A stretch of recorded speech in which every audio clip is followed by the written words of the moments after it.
Hello, dear learners, I am Dr. Uma Singh from University of Delhi and I would be discussing the chapter on trial balance and accounting errors. You are already aware in the previous chapter how to prepare journal, the subdivision and the ledger posting. So, in this chapter we shall learn about the next step of summarizing the accounts, that is to deal with trial balance. So, this chapter will contain the meaning and the objectives of trial balance, the causes of disagreements of the trial balance, then the preparation of the trial balance. There are lot many errors that might occur while preparing the trial balance. So, the errors disclosed and not disclosed by the trial balance, and then the suspense account. So, now we can begin this chapter which talks about trial balance and the accounting entries. Now, the meaning of the trial balance. A statement which shows the balances of all ledger accounts is called as a trial balance. It is a statement or a schedule listing in separate columns the debit and credit balances of all ledger accounts on a particular date. The ledger accounts which have a debit balance are shown in the debit column, and if they have a credit balance, then the same is shown in the credit column of the trial balance. The main purpose or the objectives of preparing a trial balance are to check the arithmetical accuracy. So, with the help of a trial balance, we can identify the arithmetical errors that are committed by the accountant, and these errors can be rectified at a later stage. Second is to prepare the final accounts of the enterprise. The final accounts of the enterprise cannot be prepared until and unless we have prepared the trial balance. The third is the comparative study of each account. Trial balance helps in comparing the present balance of an account with the previous period account balances. Through this, we can estimate whether closing balance of accounts will increase or decrease within the two accounting periods. And last objective is to make the financial budget. Previous years trial balance figures are also helpful to estimate the future amount. This enables to make different financial budgets. So, what are the causes of such disagreement in a trial balance are these. The first is omission of posting in one account. If a transaction is posted in one account and is omitted in the other concerned, it is bound to affect the trial balance, and in such case the debit side and the credit side of the trial balance will not agree. Second disagreement may arise because of double posting in one account. If by mistake an entry is posted 2 times to the debit or to the credit of an account, it would result in extra debit or credit, and as such it may cause a disagreement in the trial balance. The third disagreement may arise because of posting in the wrong side of the account. So, when an entry is posted in the wrong side of an account, that is, instead of debit side it is posted in the credit side or vice versa, it would also cause disagreement in the trial balance. Fourth is posting wrong amount in an account. If you post an entry to the correct side of an account, but commit an error in writing the amount, this will again affect the trial balance. The next cause can be because of wrong casting of the subsidiary books. If any subsidiary book is overcast or undercast, it affects the concerned account in the ledger. Suppose the correct total sales journal is 5600 rupees, but it has been totaled as rupees 5300. So, when now posted to the credit of sales account, the sales account will be short by rupees 300, and again the trial balance will not tally. So, this is a case of undercasting. Next disagreement may arise because of omitting to post the total of a subsidiary book. So, if the total of the subsidiary book is not posted to the concerned account, it would again affect the trial balance. The next is wrong totaling or balancing of an account. When an account is wrongly totaled or wrongly balanced, then this again would affect the trial balance. The next cause of disagreement can be because of omission of an account from the trial balance. So, when an account balance is completely omitted or forgotten to be written in the trial balance, it will not tally. Many a times cash book balances are often omitted from the trial balance. The next cause of disagreement is writing the balance of an account in the wrong column of the trial balance. So, if the balance of an account which is to be shown in the debit column of the trial balance is actually shown in the credit column, so this will again result in the trial balance not tallying. And last cause may be because of wrong totaling of the trial balance. So, if the trial balance itself is totaled wrongly, then again it will result in the disagreement in the debit and the credit side. So, again be absolutely sure and check twice when you do the totaling of the trial balance. Now, the agreement of the trial balance is not a conclusive proof of the accuracy of the accounts. So, there can still be errors which creep in while preparing the accounts, and they do not affect the agreement of the trial balance.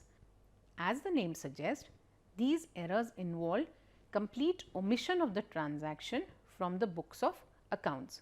So, such an omission will not affect the agreement of the trial balance. Then the error of commission.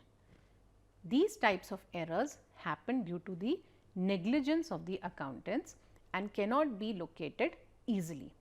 For example, a sale of 10,000 is entered as rupees 100. This balances both the accounts, that is the sales account and the cash account, and thus again will not be revealed by the trial balance. The third type of error which may not be disclosed easily by the trial balance is the compensating error. An error which takes place in a manner that it compensates for another error are called as compensating error. So, the error are conducted in such a manner that the error compensates for the other error. So, as such again it will not be reflected in your trial balance. For example, an accountant posted 500 less in the debit side of a purchase account, and at the same time he also posted 500 less in the credit side of the sales account. Then the next error is the error of principles. So, when an accounting principle has been violated while recording a transaction in the books of accounts, such errors are called as errors of principle. For example, the purchase of an asset, if recorded in the purchases account, will be an error of principle, but since the purchase account will be debited and the supplier's account will be credited, the same amount will not get reflected in the trial balance and it will not affect the balancing of the trial balance. Now, when the trial balance does not tally, it indicates that certain errors have been committed. So, there are errors which are disclosed by the trial balance. So, these errors can include the following types. The first is wrong casting. If the total of the cash book or some other subsidiary book is casted wrong, the trial balance will not tally. For example, the total of the purchase book has been casted rupees 2000 more. When this total will be posted to the debit side of the purchase account, it will also show an excess debit of 2000, and therefore the trial balance will not agree. Second error could be posting to the wrong side of an account. So, instead of posting an amount on the debit side of an account, it is posted on the credit side, or vice versa, the trial balance will not tally. Third can be posting of wrong amount. So, again the trial balance will not tally if the posting in an account is made with an incorrect amount. Then the next error can be omission of posting of one aspect of a transaction. So, for example, if 500 has been received from Shyam and is correctly entered in the cash book, but if it is omitted to be posted on the credit side of the Shyam's account, the trial balance will not tally, because you have entered only one part of the transaction. Then the next error which might occur is posting an amount twice in an account. So, for example, rupees 500 has been received from Vinod and is correctly entered in the cash book, but if it is posted twice on the credit side of Vinod's account, the trial balance will not tally. Then the next error can be the error of totaling and balancing of accounts in the ledger. So, the error may occur in the totaling of debit or credit side of the trial balance if the ledger accounts have not been properly balanced, and as a result it becomes an error which is again reflected in the trial balance. So, I hope the errors which are disclosed and not disclosed by the trial balance must have been clear to you. So, now since we know that errors have crept in or have made a disagreement in the trial balance, so the next thing that we need to discuss is now the process of locating these errors. Now, the following steps are to be followed to locate the error. So, the first step is check the total of the trial balance, that should tally. Your debit total should be equal to the credit total. Second is compare the ledger account balances carried to the trial balance. Third is verify the total of the subsidiary books and their posting to the ledger accounts. Fourth is verify that all ledger entries have been correctly posted. Fifth is, if in the trial balance the debits are not equal to the credits, it indicates that some errors have been committed during the course of the accounting process. So, these errors have to be located. So, the process of locating the errors will now involve, the first is to simply add the debit and the credit columns again to verify your totals. If they still do not agree, then subtract the smaller total from the bigger sum and look for the missing amount in the smaller column. If you found it, you found your error. The second technique is to locate the error is to see if the numeral 2 divides equally the difference. If it does, look for an account incorrectly in the column with the larger total that equals half the difference. If you have found this, then again you have found your error that can be rectified. Another technique is to use the numeral 9 to find a transposition error. If the numeral 9 divides evenly the difference between the credit and the debit, you have a transposition error. So, go back over your credit and debit entries and try to find your transposition error. So, this involves the process of locating the error.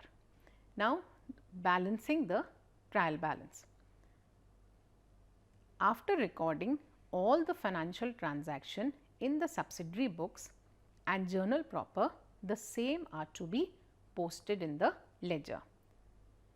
The ledger accounts are then balanced, and the balances of these ledger accounts are then transferred to the relevant column of the trial balance to verify that the debits and the credits are equal.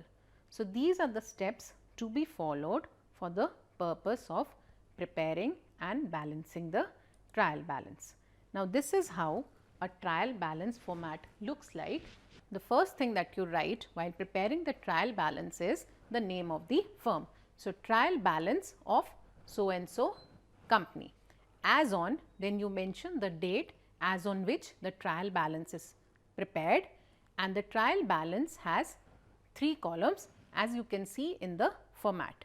The first column lists down the names of the account, second column has all the debit balances, and the third column is for all the credit balances, and the debit balance should tally the credit balance in the trial balance. Now, we shall take a question to understand it better, that how the trial balance is prepared. So, we have the following transactions which take place in the month of June for the year 2016. So, we have these transactions. First, as on June 1st, commission received for an amount of 10,000 rupees. On 2nd June, rent paid to an amount of 5,000 rupees.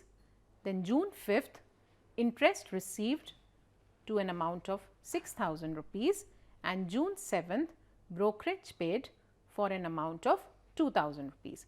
So, these 4 transactions have taken place in the month of June. So, we need to journalize these transactions first, then post them into the ledger, balance these accounts, and then finally prepare a trial balance. So, first is we shall learn about the preparation of the journal, and we will write all the transactions that have taken place according to the chronological order, that is date wise. First is we receive a commission for 10,000 rupees. So, our journal entry shall be debit what comes in. So, cash account debited and credit all incomes and gains. So, we have given a credit to commission received. So, our entry becomes cash account debited to commission received account, and in the debit amount and the credit amount we write the amount received, that is to an extent of 10,000 rupees. Second entry is rent paid.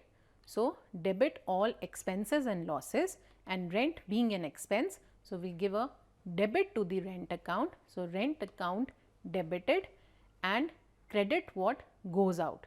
Since cash is going out, we have paid rent. So, we give a credit to the cash account, and our entry becomes rent account debited to cash account.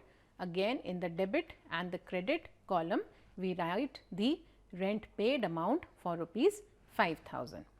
The third entry was the interest received for an amount of 6,000 rupees.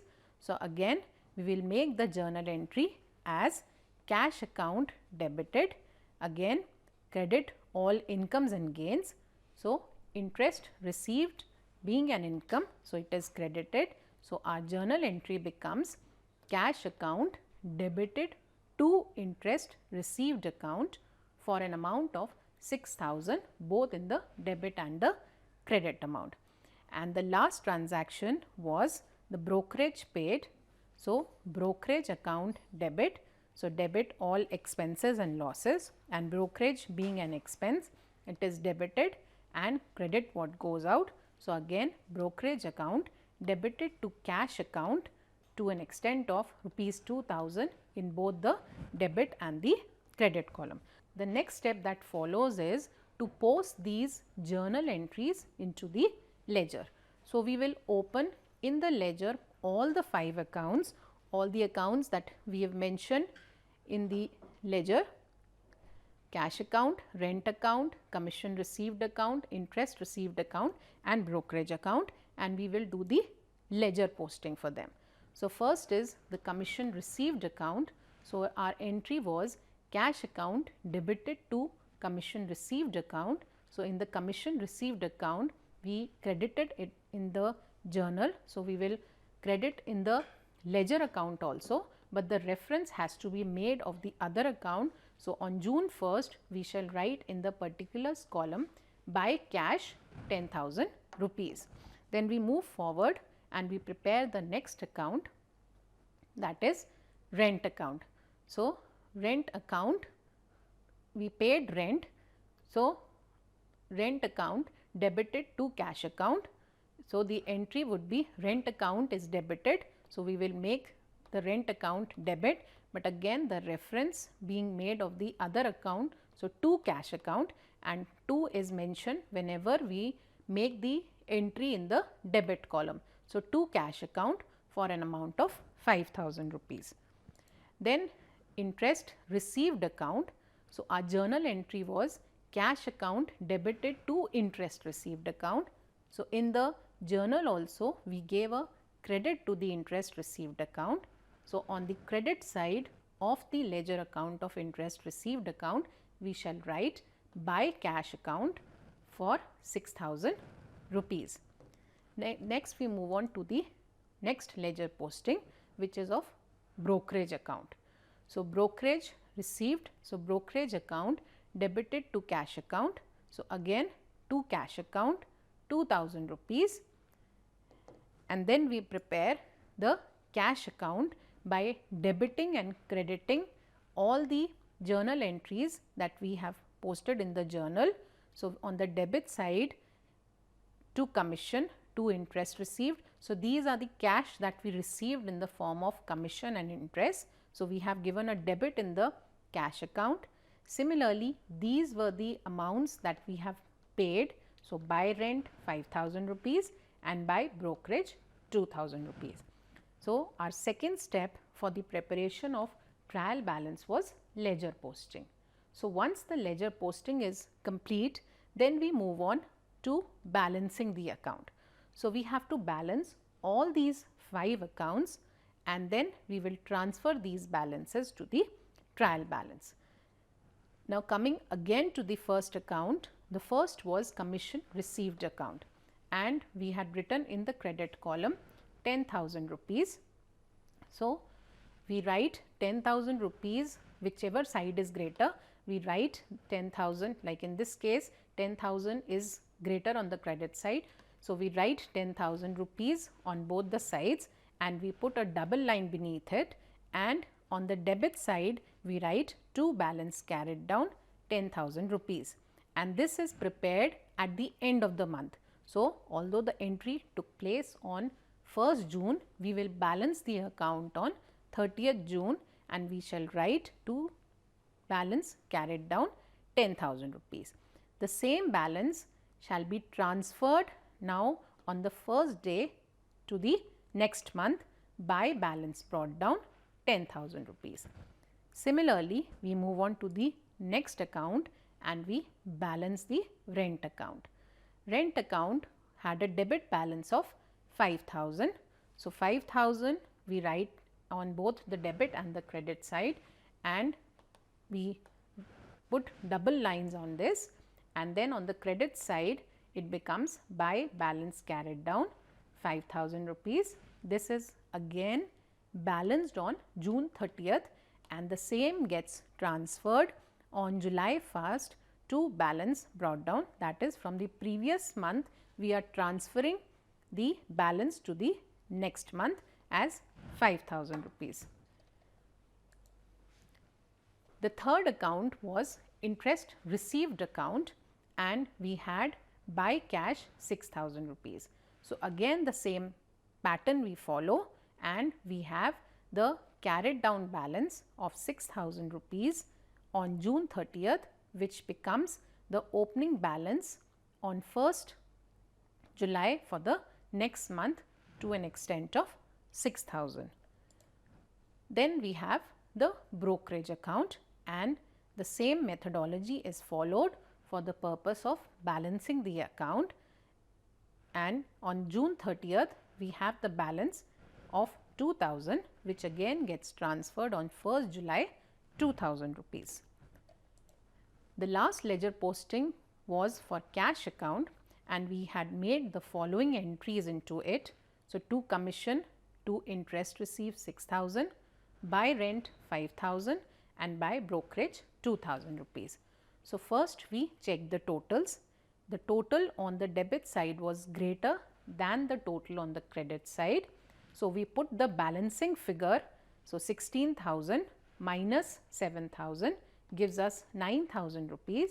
So, that becomes the balance carried down, which is calculated at the end of the month, that is on 30th June, 9,000 rupees, and we close the account for this month by putting double lines and we transfer the balance to the first day of the next month. So, as on July 1st, to balance brought down 9,000 rupees. So, this was about the second step to the process of making the trial balance, that is ledger posting and the balancing of account. Next, we prepare the trial balance. So, we prepare the trial balance as on 30th June 2016 and whatever balances our 5 accounts showed, we transfer them accordingly in the debit side and the credit side. So, rent account had a debit balance of 5,000 rupees, brokerage account had a debit balance of 2,000 rupees, cash account had a debit balance of 9,000 rupees. So, whichever side is greater in the ledger account, we read the balance from that particular side. Similarly, in commission account, we have a credit balance of 10,000 rupees and then finally, interest received account, on the credit side, we have a balance of 6,000 rupees. So, the next step is that of now summing them up and checking their totals, and we see that our debit balance and the credit balance are both at 16,000, indicating that we have prepared the trial balance correctly. Next, we move on to the limitations of the trial balance. So, a trial balance can have several limitations. Some of them are, first is, there can be certain errors not disclosed by the trial balance. Therefore, the agreement of a trial balance is not a conclusive proof of the accuracy of the accounts. Then second is, trial balance gives only condensed information of the account. Third is, it does not give the information about the profit or loss made by the business in the accounting period. Fourth is, if the trial balance is not prepared accurately, the final accounts prepared from the trial balance will not be reliable.